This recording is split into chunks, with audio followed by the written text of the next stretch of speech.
Hello, listener. Welcome to S&M FM, broadcasting live on SHTR 1037, The Squawk, South Huron Talk Radio. Previously, look, we were merely a podcast, but with mild cajoling and compromising photos of station manager Dwayne Taco, we've joined the 103.7, The Squawk family. And look, we're now syndicated in over 3 counties. This is going to be maybe a little bit different from our usual programming, but same great educational and entertainment content, but now with more corporate sponsorships and in order that we limit our curse words to clever euphemisms. My name is Stephen T. Holmes. I'm joined, as always, on the airwaves with Louis Chonky Gravy. My name's Matthew. This is my radio voice. Oh, I didn't even think about doing a radio voice. Try it out, Louise. Louise Chonky Gravy. That's a radio voice, right? Yeah. Louise, we're going to put you on a special assignment. Oh, like a correspondent? Yeah, so why don't you just, you can exit the studio, go find a fun story, and maybe we'll call into you later. Am I being kicked out? No. We love having you here. How you guys been? Let's do a little check-in. It's been a while since we've done anything. Now we're on the SHTR family. I don't even remember what we did our last episode. It's been a while. I know Louise and I, we both had some procedures done. We had gum grafts. Louise, what'd you get? I got juicy fruit.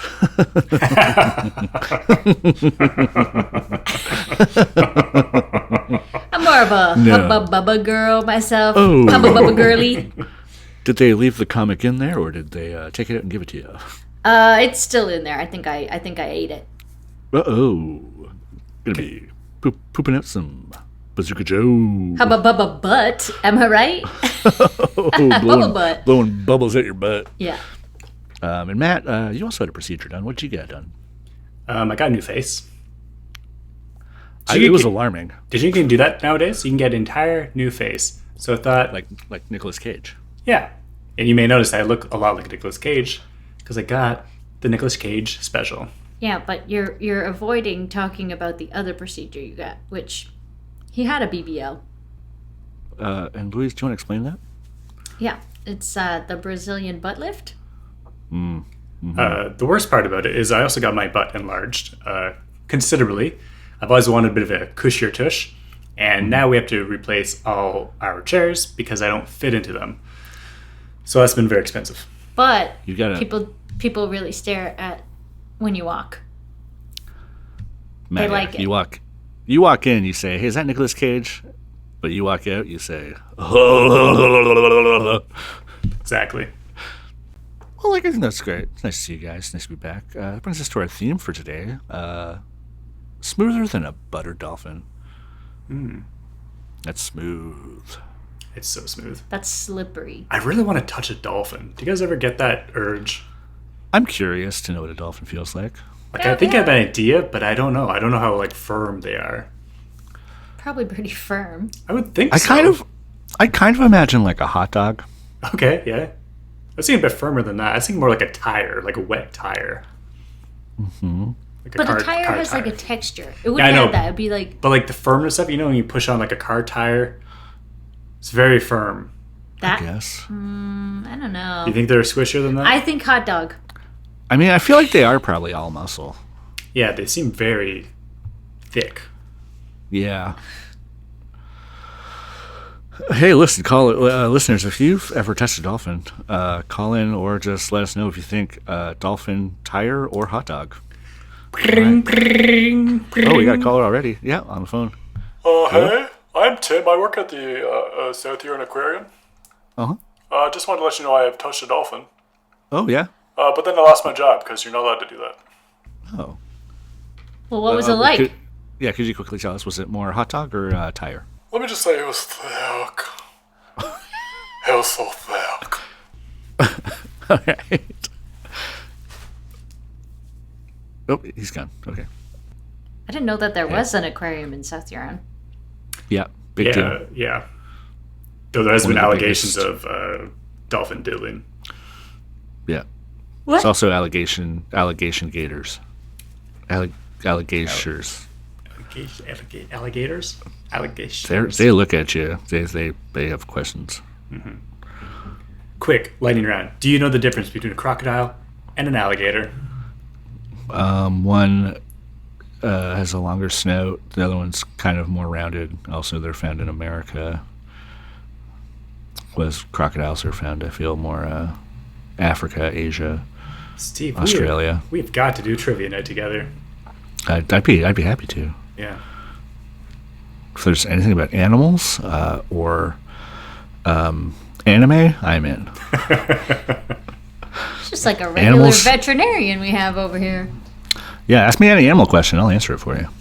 How long, on average, is a giraffe's neck? 500 meters. Can you explain the plot of Season 2, Episode 3 of Naruto? That's the one where Naruto gets his dick stuck in a genie lamp. Classic plot. And he has to rub it out. All right. let's move on to something from a holdover from our old podcast. It's time for a sketch. Oh yeah. It's time for a sketch. It's time for a sketch. Oh, yeah. Okay, we're inside an apartment at night. Bruce Wayne and his date, Eastern European ballet dancer Veronica, sit comfortably on the couch, still dressed up from their night out. They share a laugh and a bottle of wine. Well, this has been an absolutely delightful night. Well, I'm glad you enjoyed yourself. I did. Although, the night isn't over yet, Bruce. No, I suppose it isn't. Then perhaps I can keep you up a little longer. It's not past your bedtime, is it? I'm used to late nights. Is that right? You know, I've seen your moves on stage, but I'm sure there's a thing or two I've yet to see. I'm sure there is. I'm still full of surprises. Have you ever... She leans in and whispers in his ear. His eyes show his surprise and eagerness. That is something I've never tried before. I had no idea you were that flexible. Oh, very much, yes. In so many ways. Bruce leans in to kiss her. She holds a finger to his lips to stop him. How about I get more comfortable first? Of course. Through the window, in the sky, in the distance, the bat signal flashes on, shining above the city. Bruce sees it and is not happy. Oh, look! The Batman is called! How lucky that we are safe inside with each other. Yes, how lucky. You go get comfortable and I'll be right behind you. Don't be too long. She traipses off to the bedroom. Bruce stares out the window at the bat signal. He's torn between choosing. His watch begins beeping. A call. Alfred appears on screen. Master Bruce, did you see the signal? Yeah, I saw it. There's a hostage situation at Gotham General. I have the Batmobile ready for you. Right. Hostage situation at the hospital. Are the police handling it? Well, I haven't heard from Commissioner Gordon himself, but I have heard that the police and SWAT are on the location on the scanner. Okay, that's pretty good. Yes, they are ready for you, sir. Is something the matter, Master Bruce? No, I just... I've been thinking the police in the city won't be as effective if I'm always there to save the day, If they handle this, that's a big win for them. I see your point, sir, but the police usually don't signal unless it's absolutely necessary. Right, yeah. But is it always? Usually. Is it, though? I would say 98% of the time. Ooh, this could be that 2%. Master Bruce, are you plugged up again? No. Well, plugged up in a different way. It's been a while since I've, left the bat out of the cave, and I've got a real juicy opportunity right now, Alfred. I see. I'm real backed up here. The bat dam is ready to burst. I'm sure the citizens who lose their lives will be relieved to hear you got some instead of saving them. Wow. Sometimes Batmen have needs too, Alfred. Deep, powerful needs. I can send the Batmobile to your coordinates with a suit to give some time to release. Yeah, there won't be enough time for what Miss Veronica here has in mind. I'm not even sure I'll be able to walk after what she wants to do. Well, what would you prefer I do, sir? Just shut up for a second. Let me think. What part of the hospital are they in? The sick children ward, sir. Ooh. I mean, they're already sick. Master Bruce! Oh, I know. I'll prepare your suit and relay to Commissioner Gordon that you're on your way. Okay. Oh, wait. Hey, remember how you're always asking me if you could go out as Batman for a night just to, like, try it out, just for funsies? I don't believe I've ever asked to do that. No, you're always like, may I be the Batman just once, Master Bruce? And I'm always like, no, it's too dangerous. But, like, maybe, like, you could give it a whirl. I don't... I mean, you just show up in the car in the suit. They'll probably just give up. They're just run-of-the-mill criminals. I've actually just heard that it's Two-Face holding them hostage. Two-Face. Okay. Well, hey, it's 50-50 that he'll hurt anybody. Those are pretty good odds. And he's brought Killer Croc with him. Okay, killer is really a bit more of a misnomer. He should be called Injurious Croc. I don't think he's killed anyone. Not recently. Master Bruce, I really... Just do me a solid, Alfred. Master Bruce. Do me a solid. Master Bruce. You do me a solid, Alfred. Do me a solid. Sir. I will beat you up. I will put you in a wheelchair, old man. Veronica opens the bedroom door. She stands seductively in the doorway.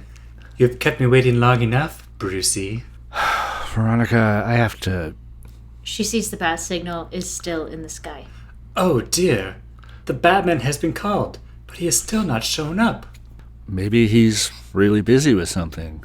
I'm sure he'll do what's right and help those people before anyone else gets hurt. Yeah. He is such a hero. So mysterious and courageous and dark. If I ever met the Batman, I would just tear off his mask and cape and... Bruce is very surprised by what she wants to do with Batman. Alfred can hear on the watch screen. He is similarly shocked. Alfred, I'll be there in 5. Veronica, there's something I need to tell you. Insane. We'll be right back after a word from our sponsor.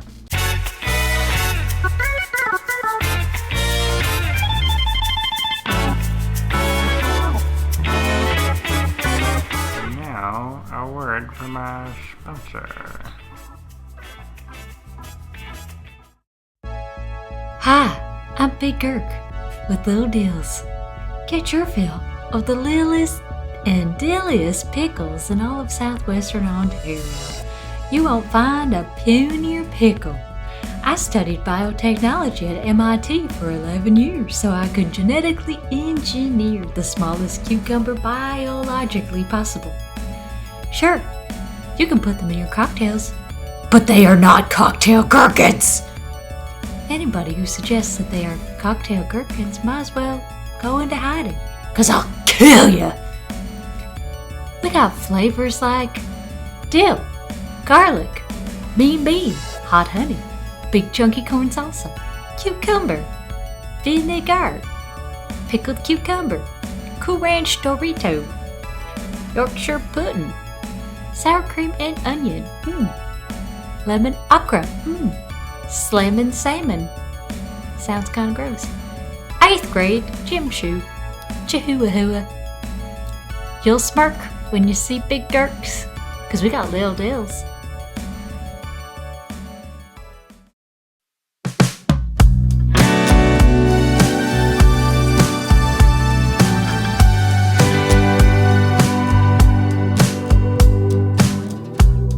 Alright, we're back. Big Gurk's Little Dills. 8th grade gym shoe actually reminds me, when I was in 8th grade, I had really smelly shoes. And I used to go to my friend Andrew's house after school, and apparently his mom did, she was very aware of this odor, I guess. She made me, like, wash my feet a few times. She took me into the bathroom, and she was like, scrub your feet. And as a boy who's going through changes, it makes her feel real bad. When, I feel sad about that story. she's like, there's a noxious odor coming from your feet, and I'm going to die if you come in here. Yeah. Oof. Thanks, Dab. Are you okay, Steve?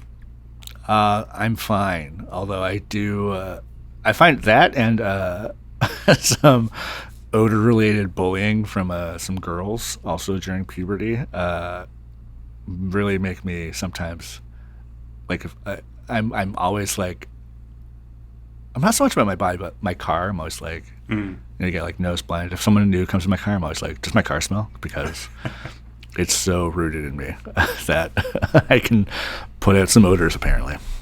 Do you have one of those tree-shaped odor things? No, I've got a Febreze air freshener, air refresh. I don't know, one of those clip-ons.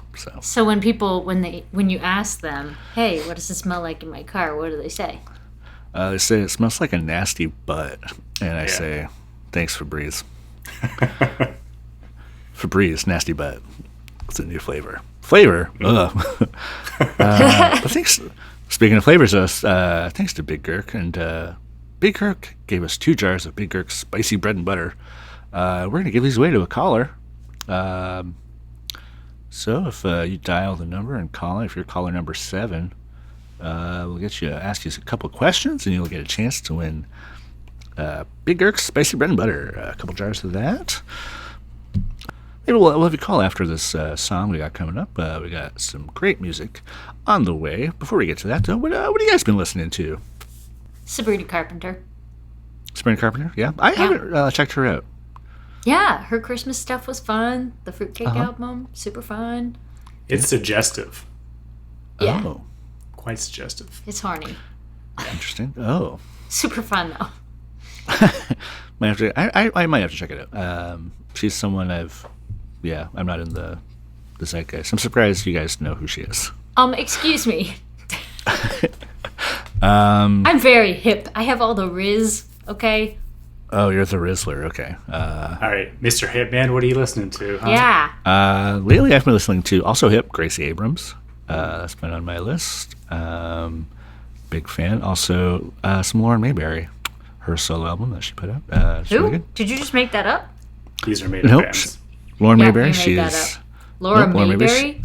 Lauren Mayberry, she's the member of Churches, the singer, vocalist of Churches.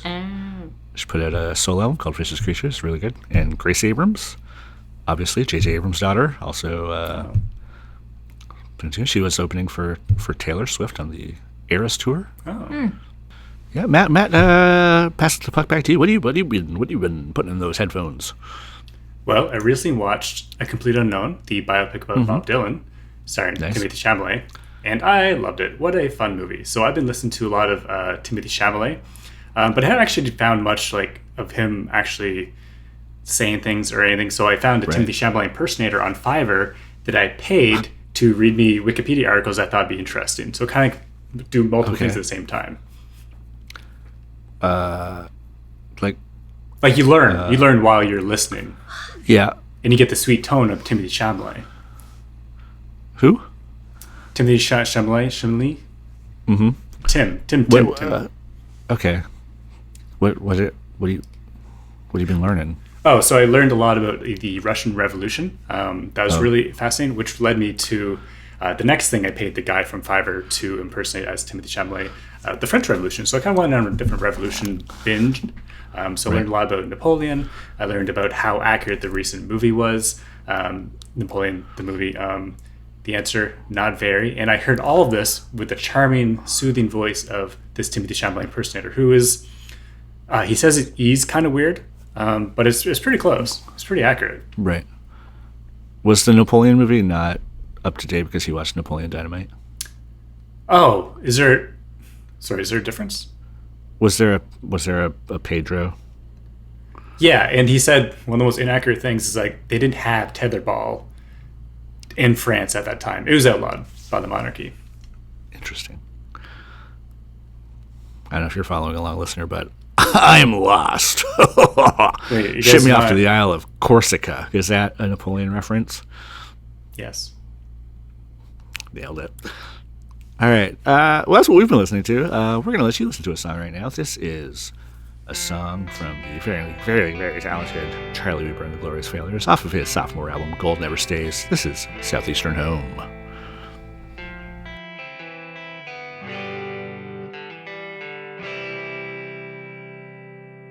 The evening awaits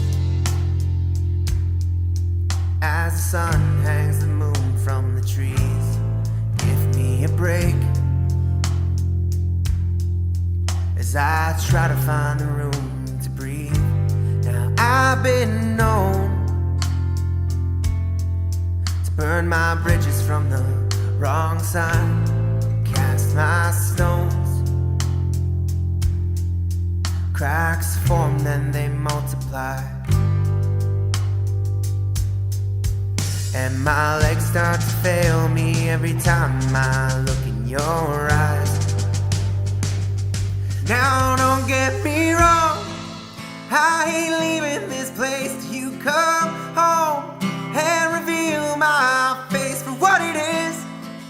The southeastern home at the crossroads.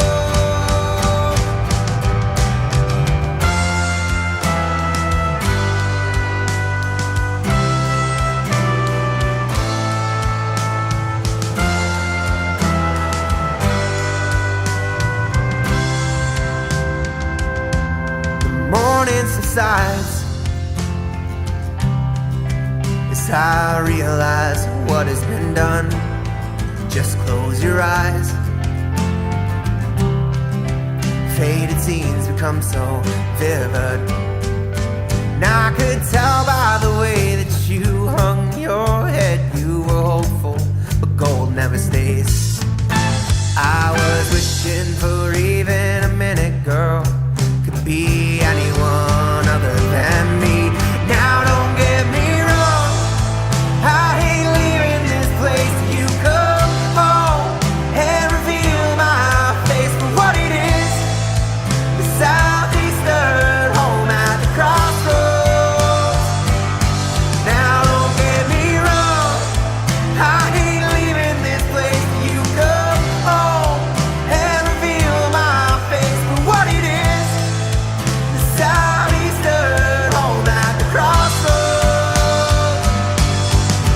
Fell in love with stability, but it never seemed to come to me till I let it all sink in. I know something like you comes around once or twice before it leaves for good. Now don't get me wrong, I ain't leaving this place till you come home and reveal my face for what it is. The southeastern home at the crossroads. Now don't get me wrong, I ain't leaving this place till you come home and reveal my face for what it is. For what it is.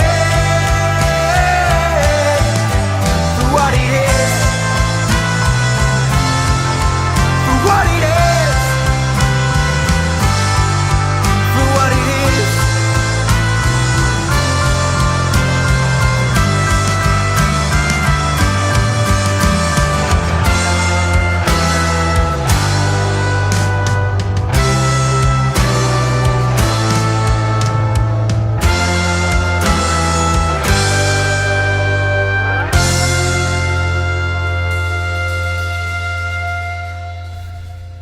That was so much better than the Timothy Chalamet impersonator they pay on Fiverr. Yeah. I bet if you really wanted to, you could probably pay Charlie to impersonate Timothy Chalamet as well. I bet he'd do a mean impersonation. All right, and we've got caller number 7 on the line. This is Rachel. Hi, oh my god! Rachel, hey, where are you calling from? I am calling from just outside of South Huron. Very nice. So we've got 2 jars of Big Gurk's spicy bread and butter. Oh my god, I love that. Yeah, that's yours to win, or you can choose to take the mystery prize, which let's Is just that say more Big Gurk's? Not sure. Well, it's let's just say you'll need some suntan lotion and some sandals. I hope you like the beach, and maybe hope you speak Spanish. I don't let anyone see my feet. Okay, I wasn't asking. Yeah, I guess you could wear running shoes on the beautiful beaches of Puerto Vallarta if you are picking up what we're putting down. Again, I don't let anyone see my feet. Okay. Well, what would you like? Would you like the 2 jars of Big Gurk spicy bread and butter, or the mystery prize vacation? Have you only got the 2 jars? Big Gurk, they just sent us 2 jars. Yes. Are they big jars? They're big. How big? Are they like the size of your arm? Girth-wise, yeah. How big's your arm? I mean, I don't know, brag. I mean, I work out. Like, I if lift. you had to say on inches, how many inches is your arm? Like around or like long? The diameter. I'd say, look, it's like a spaghetti sauce sized. It's like kind of puny. Well, I mean, it's pretty. I mean, I was doing like forearm. Okay, so do I win now? We have a question. We have a question for you. So you want the Big Gurks? Oh yeah. Okay, just the other one, pretty nice down south, kind of. No, I want big Gurks. I'm running out. Okay. I got about 16 of them in my pantry, but I'm running out. Okay. Well, let's see I like if we to can... keep 25 plus at all times, so this is not usual for me. Oh, okay. You must have had a Super Bowl party. I actually was putting them in cocktails. Oh, be careful. I drink very responsibly. Yeah. They're not cocktail gherkins. I'm sorry, what? They're not cocktail gherkins. What do you know? Well, he just made it very, very clear to us, and he just Who is he? a big Gurk. Big Gurk. All right, Rachel, your question for 2 big jars of Big Gurk spicy bread and butter. What recurring nightmare caused Stephen to jolt awake last night, covered in a sheen of sweat? This is a skill testing question. I'm not really good at these. Do I get like many guesses? You just get one. You've got 10 seconds. This is like you were afraid because you baked a cake for somebody, and you were afraid that when they cut into it, it was gonna smell really bad, and that they would hate you forever.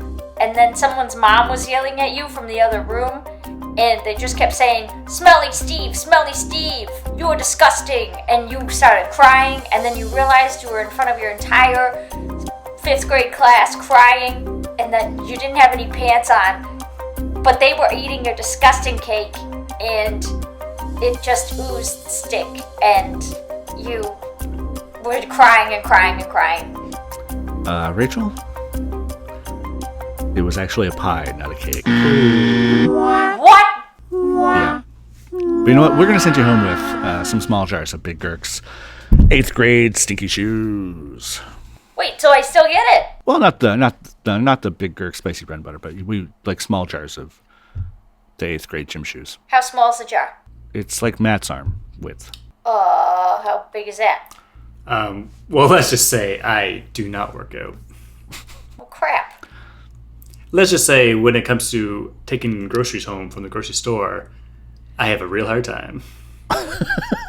Well... And that's just when I bought a couple loaves of bread. Well, great, I guess. All right, thank you so much for playing, Rachel.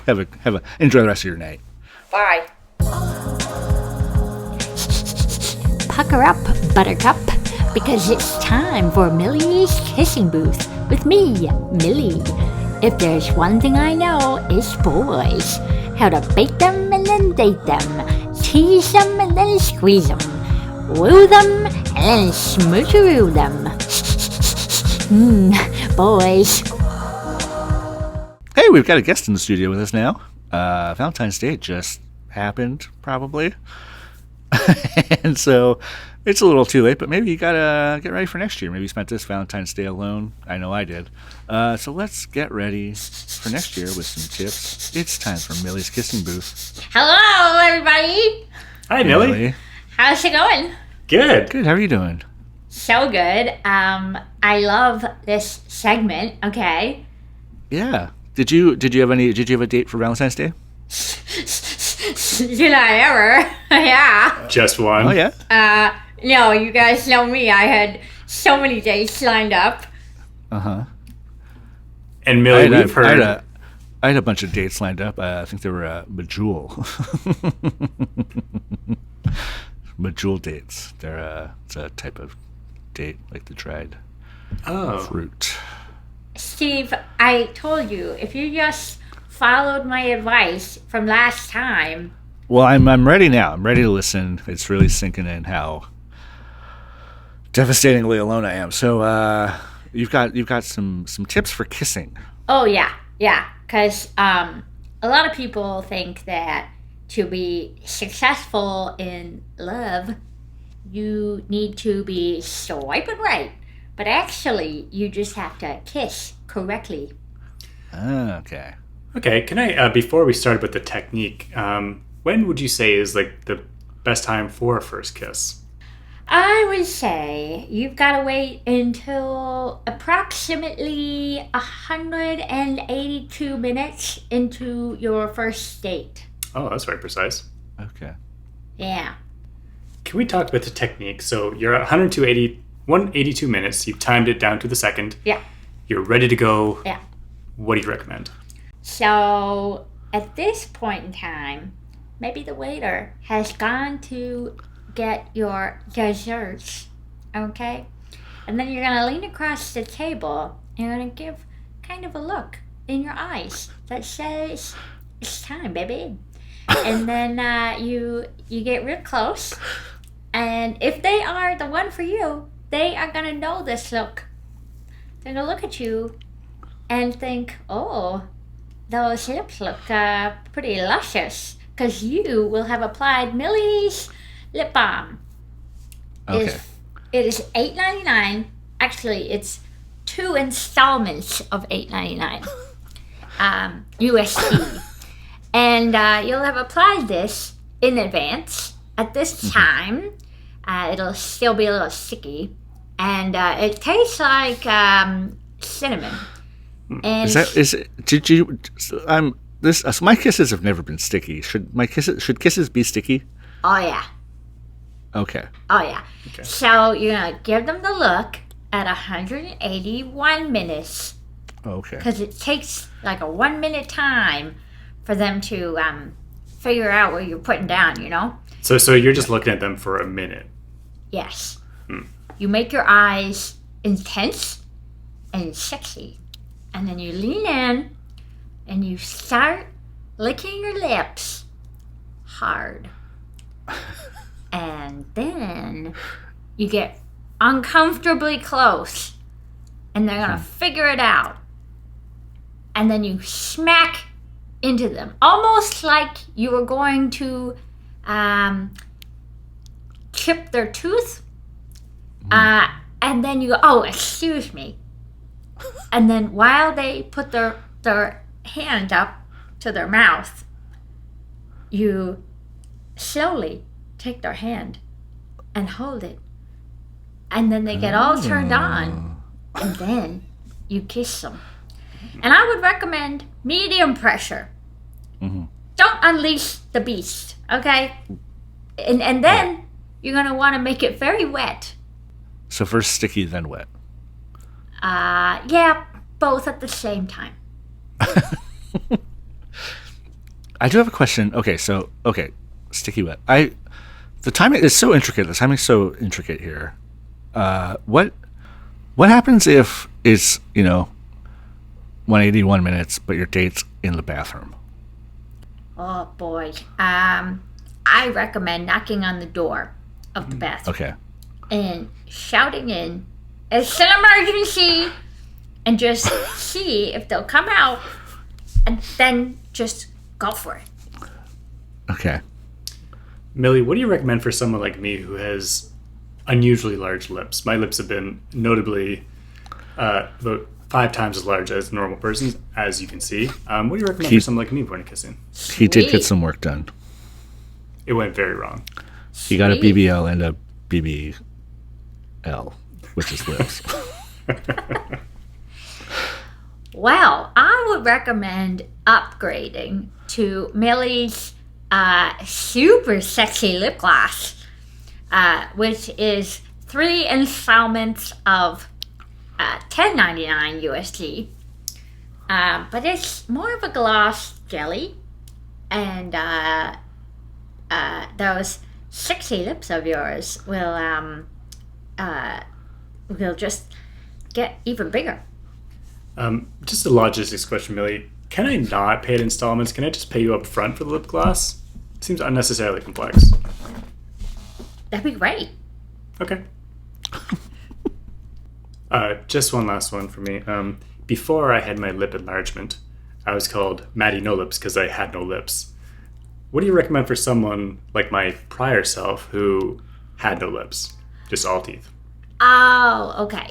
So I actually sell, it's like a wax, and you build it up to make fake lips. Oh. But we don't call them fake lips. We call them faux lips. Because, you know, your beau has faux lips. It's cute. And how many payments is that? It is 9 payments of $78 USD. Wow. The wax is very expensive. I source it from the ocean. So very pricey. Okay, I have to dodge a lot of sea creatures on my way to get it. Oh, you die for yourself. Have you ever touched a dolphin? Oh, actually, yeah. What does it feel like? It kind of feels like, you ever wear like a bike helmet? Uh-huh. Yeah. It's like a bike helmet in the rain. Oh. Okay. Okay. Okay, now it makes perfect sense what a dolphin feels like. Yeah. They are very hard and slippery. You could also compare it to, are you familiar with Timothy Chalamet? Am I ever? Yeah. It's like his tush but covered in lube. All right, Millie, thank you so much for stopping by. Millie, before you go, I've got a joke for you. What flower is good for kissing? I don't know. Tulips.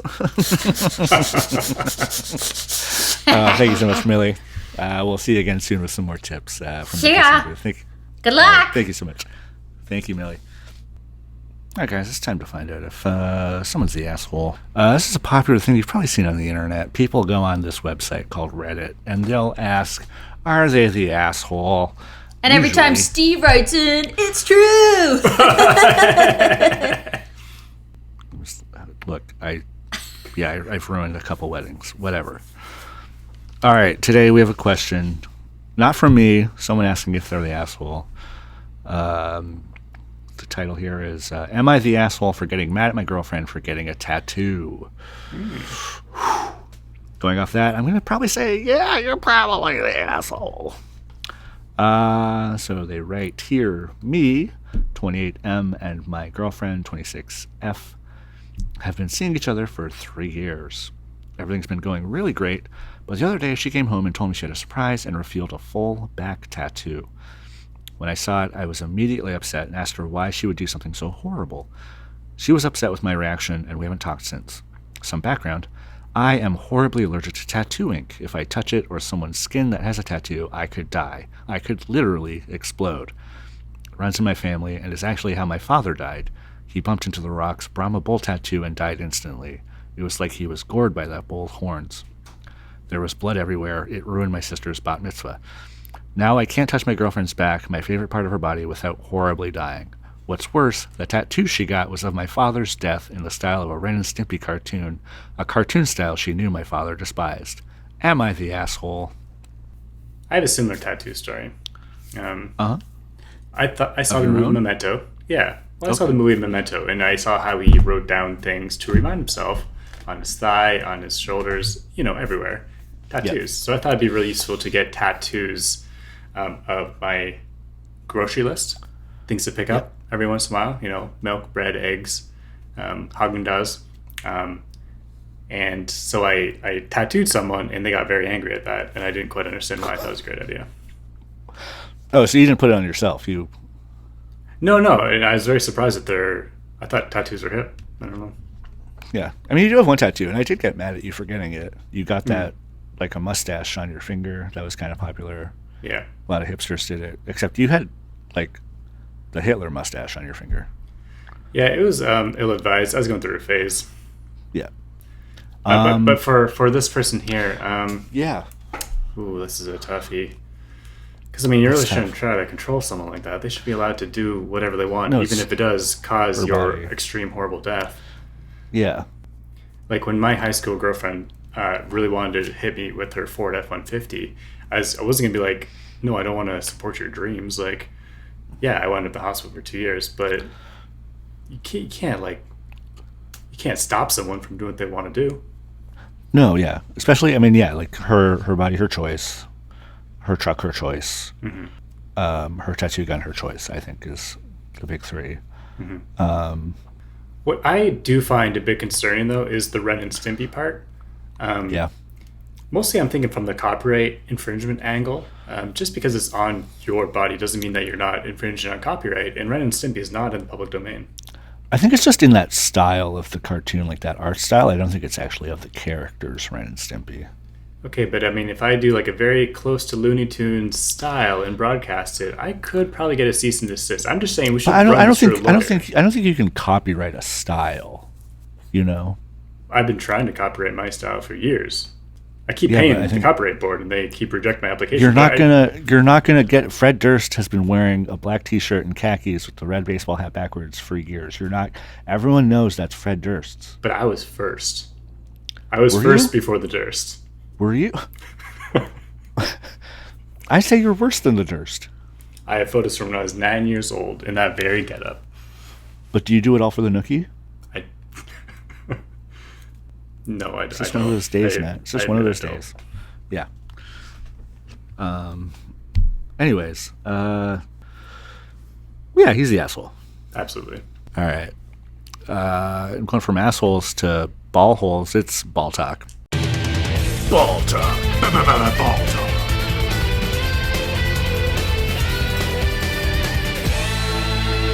Da, da, da, da. Ball talk. All right, we got some sports questions here for you guys. You guys are huge sport fans. The biggest. Oh my gosh. Sporty spice over here.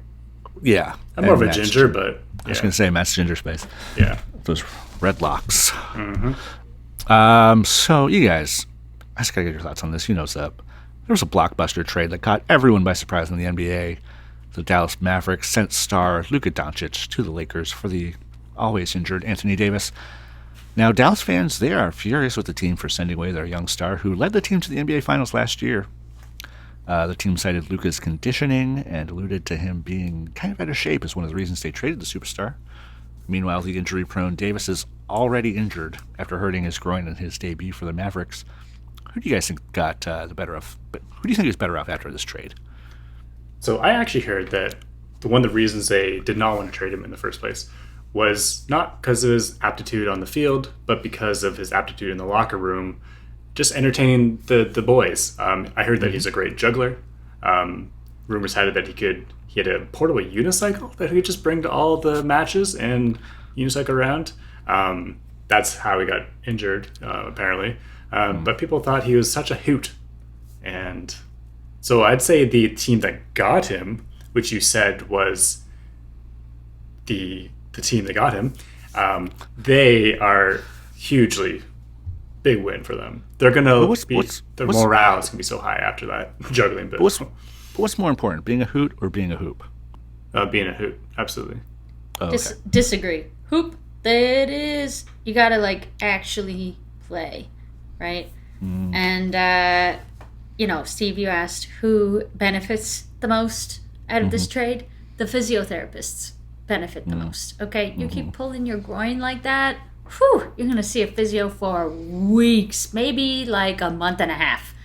Yeah. So I'm gonna chalk it up to the team doctors and the team physiotherapists are just high-fiving each other, being like, excellent, this guy can barely keep it in the game. He's just pulling stuff, sitting weird. He probably can't even walk straight. You know what? The only winners of this trade are the physiotherapists. Yeah. These players nowadays, I think, they do sit wrong. They're out for a week, a month. That's just the state of the game. Yeah. And it's kind of sad. Yeah. But going from winners to losers, let's talk about the Super Bowl. Like sand through the hourglass, the Kansas City Chiefs made it to their 5th Super Bowl in 6 years, taking on the Philadelphia Eagles in a rematch of Super Bowl 57. 2 years ago, the Chiefs won and were looking for their 3rd straight Super Bowl, but the Eagles said, nah, dominating the Chiefs for much of the game. Were you guys surprised by the Eagles picking apart the Chiefs so easily? I was not, and here's why. Mm-hmm. Eagles can fly. It's a bit of an unfair advantage. Chiefs, famously, cannot fly.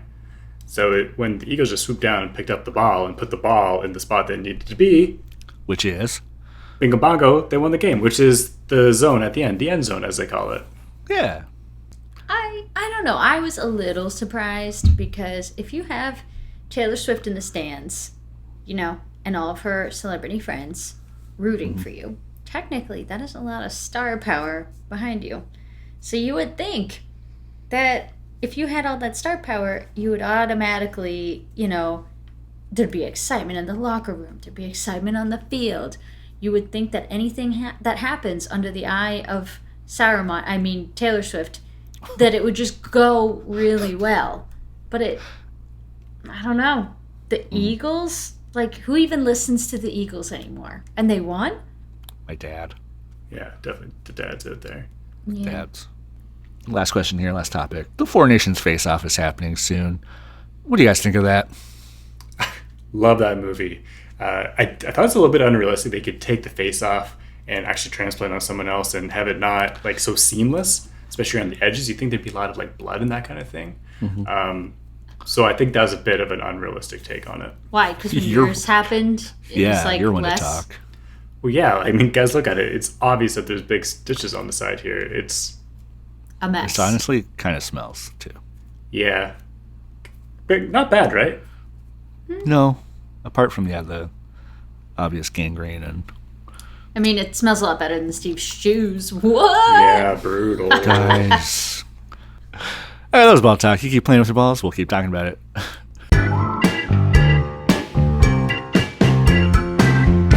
Bitch it or ditch it. We got one time for one more segment. This is another holdover from our old podcast. This is Pitch It or Ditch It. This is, of course, where we pitch the next great movie idea.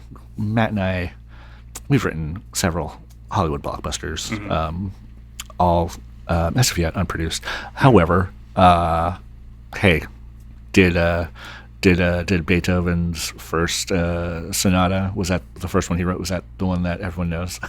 No, absolutely not. Was the first slam dunk that Michael Jordan did? Is that the one everyone's talking about? I don't think so. No, definitely not. Was a third example? No way, Jose. But we're going to pitch a great movie here. And, we'll decide if we want to pitch it or ditch it. Today we're going to pitch a movie that's over 3.5 hours long. Mm-hmm. That's almost how long you have to wait to kiss a girl. Almost. That's almost the runtime of most movies right now. Yeah. Yeah, I think if you want to make it big today, it has to be long. Like, really long. This is half a Marvel movie.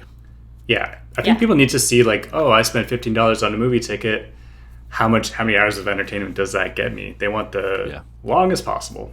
I want people to, like, go to a movie and, like, forget that they don't live in the theater. Yeah. I want people's legs to fall off because they got so numb sitting there. I want people to have bed sores from sitting so long watching my movie. Absolutely. So what would be a good topic that can sustain a movie for that long?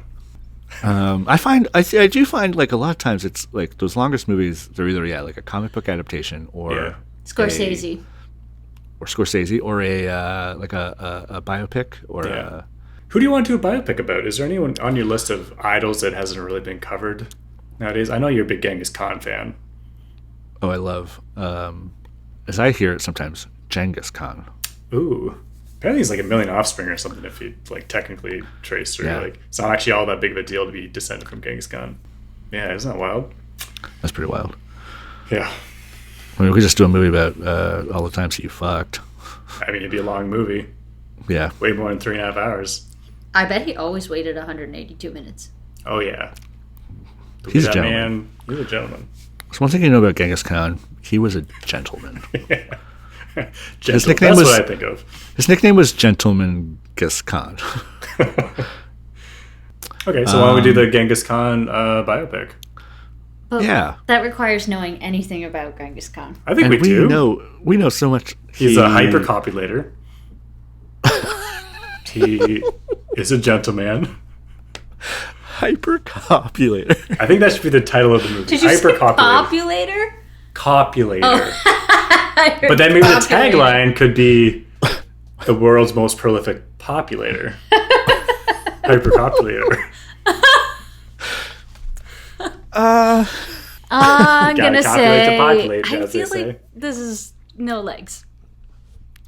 No, he had legs. No, I think this idea has no legs. Okay, well, who's someone we actually know stuff about? The Matthew Miner story. Matthew Miner. Okay. Okay, let's work with that. Little. We start off, we open on a serene farm. Boring. Okay, well, that was my whole life story right there. So. Okay, we open up on a battlefield. Boring. Space laser. Okay, I don't know what the fuck you want then, Luis. Let's hear your opening. I've decided. I don't know. Does this have legs? Do you want to do your life story? Okay, how about this? We start. Okay. There's an archaeologist. Here's something, Louise. Louise wants something with legs. Here's a story. The story of pants. Okay. Levi's. Ooh, the Levi's biopic. Levi's. The Levi's family. 3.5 The hours. Levi brothers. It's the all American story of the Levi brothers. You think like minute 15 he's going to be wearing jeans. He doesn't even think about jeans or find denim until hour 2. Now we're talking. Oh, and you know what song we can use for the whole thing? I'm blue, because these are blue. What about Billie Jean? Oh, that's good. Because jeans. That'd be incredible if we just saw like a biopic with the Levi's family and Billie Jean. I would go that movie so fast just to applaud the filmmaker for such a choice. Now I guess pants existed before jeans, right? I don't think Trousers, so. yeah. What? Do we want to make this where it's like we'll take some liberties where it's like in a world where pants didn't exist yet, and we're just walking around, no underwear either. This is the first movie. Everyone's This is just the first Winnie the movie with Poohing. Yeah, just full bush for like an hour and 30 minutes before they even think, hey, you know what? I'm ashamed. I'm ashamed of my genitalia constantly being exposed. Okay, Louise, pitch us your Levi story. With the caveat that I know nothing about the Levi family. Here's how the Obviously. Here's how the movie would go. And everyone's Winnie the Poohing it. Yeah. Yeah. Well, no. In it, people are hoity-toity at the beginning. You know, like it's the year, it's the year 1930s. I think you were more right the first time. Do you guys want to do a Google? Yeah. Yeah, let's play a game. When were jeans invented? My guess is late 1800s.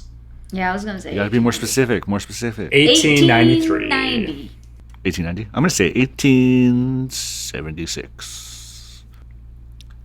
1873. Ooh. Oh, yeah, you were close.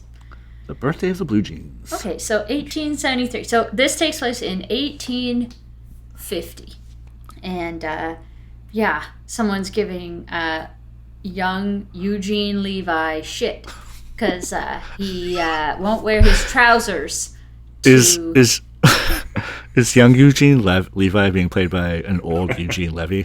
Yes. Yeah. They like they youngify his face. They do the CGI. de-aging. Yeah, they de-age him. But he he's still still has obviously- huge eyebrows. But he's still obviously like a 70-year-old man. Like, Yeah. Yeah. He's got like facial hair and like his giant eyebrows. just how he And- moves. Yeah, yeah. But he's like small. And they're like, you're gonna be nothing. You can't even wear your trousers to mass. And he's like, gosh. And he has a sister, and she is just adorable, but she doesn't want to wear, she wants to wear pants. But they're like, they make her wear this like Little House on the Prairie dress everywhere. And he's like, And what's his problem? everybody thinks he can't even wear trousers to mass. Yeah, he can't even wear trousers to mass. He doesn't want to wear them. That's the conflict? Yeah. Oh, wait, he doesn't want to. He shows up at mass in a burlap sack. And people are like, what? And he's like... Defying God. He's like, you know what? I think things should be more casual. And they're like, no, everything has to be super formal. Now, you guys, what next? Oh, thanks for the handoff. You're welcome. It's like I'm handing you gold. So we're roughly at hour 1. We need 2.5 hours to go. Yeah. Okay, well, they need to discover the color blue. As we've seen... Because everything is in sepia. Well, yeah, as you've seen those photographs, they didn't have color until, like, what, the 30s or so? Yeah. Yeah. Yeah, so we're going to have to take some liberties here and say that they discovered blue a little bit earlier than they actually did. So they discovered blue in the year 1865, and they think, hey, wouldn't this be great to have blue on my legs? And at first they try to just dye in their legs, but then they think this just rubs off really quickly when I take a bath every month, as they did. But then he spills it on that burlap. Exactly. Now we're cooking with gas. And he's like, hey, I like this color on the burlap. And he has a dream. He goes to sleep with his blue burlap bag. Mm-hmm. And in that dream, he has a vision from God who says, hey, I too think church should be more casual. But they're not just going to let you in there with a burlap sack. You got to make a divine fabric called denim. Then his sister dies. Yeah, we need some drama in there. Yeah. Does she get to try on denim before she dies? No. He doesn't complete it. He's making a pair just for her, but he didn't finish in time. Oh, gosh. Yeah. That's really sad. It is. We're going to take more liberties. The stock market crash was a physical crash, and she died in it. She was driving a car, and she drove it into the stock market. Yeah, Wall Street just right over. But then they couldn't be fancy, so they needed something to feel less fancy. Something affordable. Yeah. So they said when he was staining the burlap, they said, hey, you're not fancy anymore. Look at your blue collar. Oh, that's good. I think we need some corporate rivalry.